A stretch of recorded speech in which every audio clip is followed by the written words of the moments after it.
सब लोग रोहित शर्मा ट्रिब्यूट ऐसे दे रहे हैं जैसे ऑलरेडी उन्होंने रिटायर कर दिया है अपने आप को, बट क्योंकि इस वक्त सब रोहित शर्मा की बात कर रहे हैं, बीइंग अ पाकिस्तान फैन बहुत सी चीजें ऐसी हैं जो कि मैं एडमायर करती हूँ रोहित शर्मा के करियर में। मैं सिर्फ अभी ओडीआईज की बात कर रही हूँ, not talking about T20s and test, वो अलग एक टॉपिक है।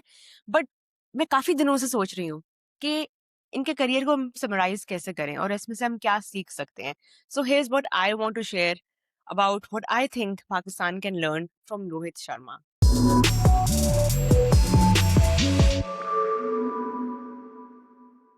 अब मैं बाकियों की तरह के ट्रिब्यूट नहीं दूंगी कि उन्होंने क्या कॉन्ट्रीब्यूशंस किए हैं। सबको पता है he has 11,757 ODI runs up until now.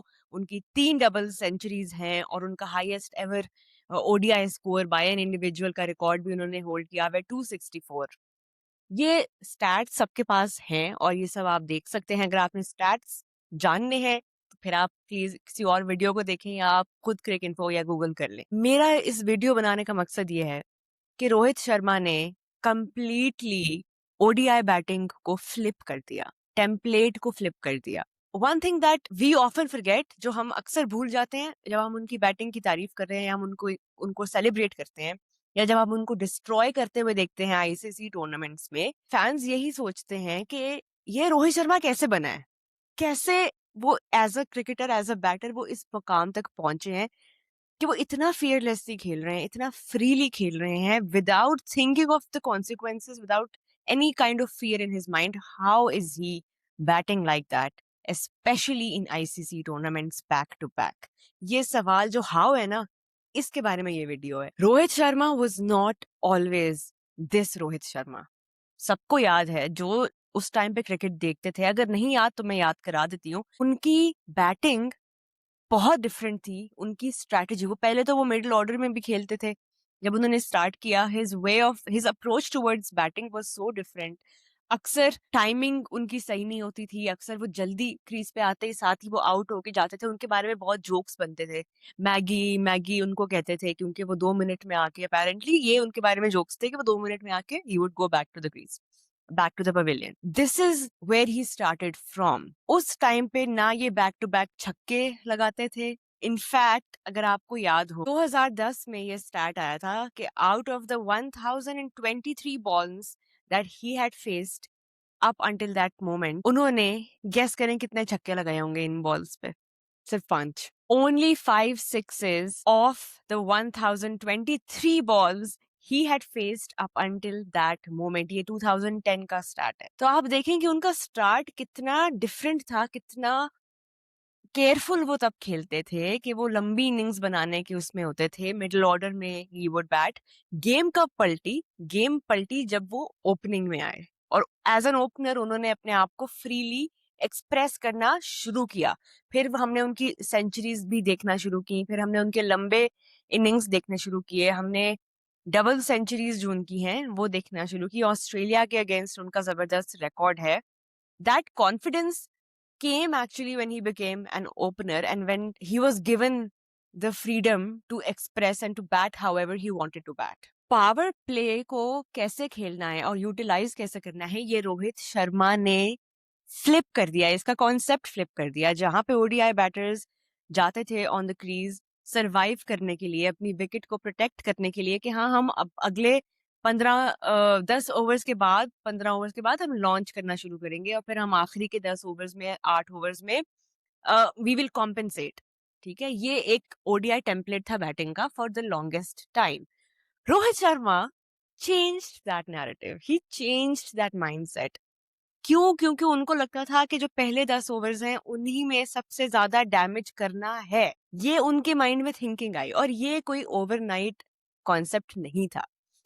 He had the vision to think ahead, to see where world cricket was going and then go 2 steps ahead of that। ये रोहित शर्मा के माइंड में चल रहा था। तो ये जो चेंज है ये ओवरनाइट नहीं आया, लेकिन जो सबसे इंपॉर्टेंट चीज है कि while he was executing this, while this change was being implemented in the ODI setup, उनको बहुत सारे फेलियर्स भी देखने पड़े। बहुत दफा उन पे लोगों ने क्वेश्चन किया कि ये क्या कर रहे हैं, ये इतनी हाई रिस्क बैटिंग क्यों कर रहे हैं। लेकिन जब वो पे ऑफ होना शुरू हुआ, जब उनका स्टाइल ऑफ प्ले दुनिया ने देखा कि नहीं एक सेकंड, ये तो बंदा कुछ और ही कर रहा है, ये तो किसी और ही फ्लो में है, स्पेशली आईसीसी इवेंट्स में। तो उनको हमने अपने आप को अनलीश करते हुए देखा in the ODI format. But again ये एक प्लेयर का करना नहीं होता है। It's not in control of one person to go out there and to change the narrative. इसके पीछे एक थिंक टैंक होता है, इसके पीछे thinking, planning, long term vision होता है। और सबसे इंपॉर्टेंट चीज जो कि मेरा इस वीडियो बनाने का भी मकसद है, वो ये है बैकिंग। एक प्लेयर को एक हाई रिस्क स्ट्रैटेजी को इम्प्लीमेंट करने के लिए आपको उसको बैक करना पड़ता है across failures. You have to back him despite him failing. You have to back him series after series, tournament after tournament, give him more responsibility and believe in him. Once you have made that decision, believe in him, stick to it. एक और start सुन ले। 55 innings में ODI captaincy करने के बाद रोहित शर्मा का balls पर 6 ratio became 17.76, यानी कि हर ऑलमोस्ट 18 बॉल्स के बाद रोहित शर्मा एक छक्का लगा रहे थे ओडीआई फॉर्मेट में। That is crazy. और ये फिर से मैं लिंक करूंगी कि उनको कैप्टेंसी दी गई, उनके अंदर बिलीव किया गया, उनको बैक किया गया, और फिर उन्होंने इतना ब्यूटीफुली इसको इम्प्लीमेंट किया और इतना ब्यूटीफुली इसको एग्जीक्यूट किया। बहुत कम प्लेयर्स के अंदर इतनी दलेरी होती है, इतनी, to use Shoaib Akhtar's words, दलेरी और जिगरा ये रोहित शर्मा के अंदर था, to implement that and to change and to flip the way we approached a power play. Now, coming to the main argument, what can Pakistan learn from Rohit Sharma? The answer is very simple, but it can also be very complicated because इसकी बहुत layers हैं. लेकिन मैं simply put करूंगी, रोहित शर्मा को जो banking दी गई from the system, वो अब सिर्फ रोहित शर्मा तक नहीं रहेगी। बिकॉज अब स्टैंडर्ड यहाँ पे पहुंच चुका है। तो जिस स्ट्राइक रेट पे रोहित शर्मा ने अपनी करियर में बैटिंग की और छक्के लगाए हैं, उसी स्टैंडर्ड या उससे बेहतर स्टैंडर्ड का ही कोई बैटर आके उनको रिप्लेस करेगा। तो ये जो एक लॉन्ग टर्म विजन था कि आपने अप्रोच बदल देनी है ओडीआई बैटिंग की, ये रोहित शर्मा लेकर आए। बट उनके जाने के बाद भी ये कई सेंचुरीज तक अब ये चीज रहेगी, because that's the direction in which modern cricket is heading. So this goes far beyond one player. But when you look at Pakistan and when you compare दोनों टीम्स का, दोनों नेशंस का mindset and approach towards ODI cricket, even though बहुत ज्यादा ODI cricket नहीं खेली जाती है अब कहीं पे भी दुनिया में, एंड आई एग्री कि इतना टाइम नहीं है अब टीम्स के पास कि हम इतने मैचेस ही नहीं है कि हम इस तरह की लॉन्ग टर्म प्लानिंग को कर सके। बट हाँ, वर्ल्ड कप तो है ना हर 4 साल के बाद। So let's just take that as a ceiling कि हाँ, वर्ल्ड कप में ये कैसे प्लान एग्जीक्यूट हो सकता है। When you look at Pakistan ODI openers, एक नाम के अलावा दूसरा कोई और नाम नहीं आता है जो कि हम कह सकते हैं कि इस माइंडसेट से बैटिंग को अप्रोच करते हैं। स्पेशली आईसीसी टूर्नामेंट्स में पाकिस्तान के ओपनर्स ने बहुत ओकेजन्स जाया किए हैं, वेस्ट किए हैं opportunities to capitalise in the first 10 overs. ठीक है, यहाँ पे आप पिछले कई आईसीसी टूर्नामेंट्स उठा के देख लें, आप ओडीआई के स्टैट्स उठा के देख लें। पाकिस्तान के रेगुलर ओपनर्स की अगर हम बात करें, अब्दुल्ला शफीक का स्ट्राइक रेट है 78, इमाम उल हक का स्ट्राइक रेट है 82। बाबर आजम ने सिर्फ 7 इनिंग्स में ओपन किया है ओडीआई फॉर्मेट में, और उन इनिंग्स में उनका स्ट्राइक रेट है 76। तो वो उनका सैंपल साइज तो इतना है ही नहीं। बट ये जो रेगुलर ओपनर्स अगर हम देख लें, खासतौर पे जो हम प्रीवियस वर्ल्ड कप में भी देखें, तो अब्दुल्ला शफीक एंड इमाम उल हक ये नाम आते हैं। सिर्फ फखर जमान का स्ट्राइक रेट 90 प्लस है, उनका current ODI strike rate is 93, और यही एक एक्सेप्शन है पाकिस्तान की बैटिंग में, जिनको हम रोहित शर्मा से कंपेयर नहीं कर सकते, क्योंकि अगेन वो हम इंडिविजुअल टू इंडिविजुअल कंपैरिजन कर ही नहीं रहे हैं, हम सिस्टम्स का कंपैरिजन कर रहे हैं, और सिस्टम्स बहुत डिफरेंट है। But as a player, Fakhar Zaman, the way that he bats, the way that he, right from the Champions Trophy, back to back ICC events में भी हमने देखा है, जिस तरह फियरलेस अप्रोच के साथ वो बैटिंग करते हैं, चार्ज करते हैं right from the first ball. That's the direction, that's the positive part कि हाँ, हमारे पास बैटर है, और पाकिस्तान के पास कभी भी बैटर्स की कमी नहीं है। मैं ये नहीं कह रही कि हमारे प्लेयर्स टैलेंटेड नहीं है, मैं ये नहीं कह रही कि इमाम उल हक और Abdullah Shafique are bad players. No, they fit right with the kind of mindset that Pakistan team has. And when I say team, I mean the system. कि आपने इतने सालों में कोई प्लान ही नहीं आइडेंटिफाई किया कि आप उसको वर्ल्ड कप में एग्जीक्यूट कर सको और आप लॉन्ग टर्म लेके चल सको। रिसेंटली फ़खर ज़मान की भी इंजरीज की प्रॉब्लम्स आती रहे हैं, कंसर्न्स वर्ल्ड कप में भी आते रहे हैं। वो कभी खेलते थे, कभी वो नहीं खेलते थे, बट उनको कभी उनकी फॉर्म नहीं होती थी तो उनको बाहर भी बिठाया गया। बट यहाँ पे अगेन मैं ये कहूंगी, मैं प्लेयर टू प्लेयर कंपैरिजन ही नहीं कर रही हूँ, मैं बात कर रही हूँ सिस्टम की और मैं बात कर रही हूँ लॉन्ग टर्म विजन की, जो कि किसी भी एक प्लेयर से बियॉन्ड होता है।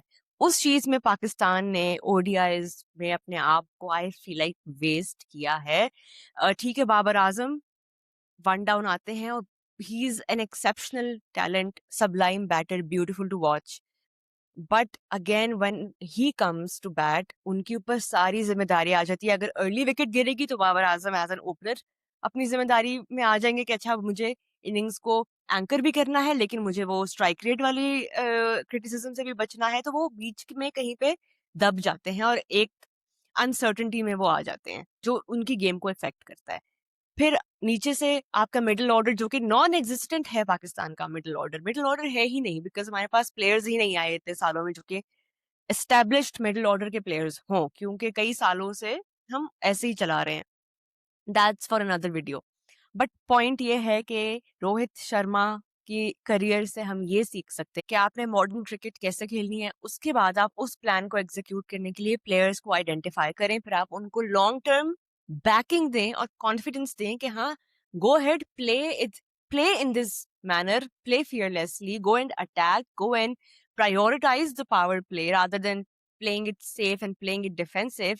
अगर आप फेल होते हो हम आपको बैक करेंगे, और फिर ऐसे प्लेयर के ऊपर जिम्मेदारी दें, बट ऐसा ना करें कि जब वो फेल हो तो उसको छोड़ दें टू द वुल्व्स कि अच्छा अब हम किसी और को ढूंढ रहे हैं। रोहित शर्मा ओवरनाइट क्रिकेटर नहीं बना। It took years and years of growth, failure, ups and downs for Rohit Sharma to forge into this version of himself। तो ये वर्जन जो है ये ताली एक हाथ से नहीं बजती है, एक पूरा सिस्टम बैक करता है, लॉन्ग टर्म प्लानिंग होती है, और फिर उस एक प्लेयर का आप इम्पैक्ट देखो कि जहां पे वो गेम को छोड़ के जाते हैं मिडिल ऑर्डर वहीं से उसको कंटिन्यू करता है। ऐसा नहीं होता कि इंडिया का स्ट्राइक रेट डिप कर जाता है जैसे ही रोहित शर्मा आउट होते हैं। ऐसा प्लेटफॉर्म सेट करके जाते हैं for the next coming batter कि उनका प्लान ए नजर आता है, और अगर वो प्लान ए एग्जीक्यूट नहीं भी होता तो फिर एक प्लान बी होता है जो कि सबको पता होता है कि फॉलो होना है।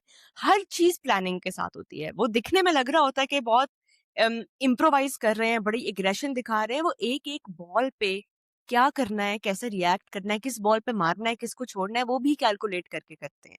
That's his beauty, that's his precision. So again I am going to say, Pakistan को रोहित शर्मा नहीं ढूंढना है, पाकिस्तान को रोहित शर्मा के करियर से ये सीखना है कि आप एक प्लान को एग्जीक्यूट करने के लिए एक सोल्जर तैयार करें और उस सोल्जर को बैक करें, और इसी तरह एक नैरेटिव चेंज करें अपने आप के बारे में कि हाँ, हम मॉडर्न क्रिकेट खेल सकते हैं and we have the talent for it, but most importantly we have the patience for it, we have the confidence that is required to make that impact, especially in ICC events, क्योंकि ODI cricket अब वैसे ही बहुत कम हो गई है। Let me know what you guys think of this video and please make sure कि आप subscribe करें, because if you subscribe then मुझे बहुत अच्छा लगेगा and I'll keep making these videos for you guys. So thank you, and these were just my views on this whatever has been happening in this week. Enjoy the cricket and please subscribe, like, share, and comment.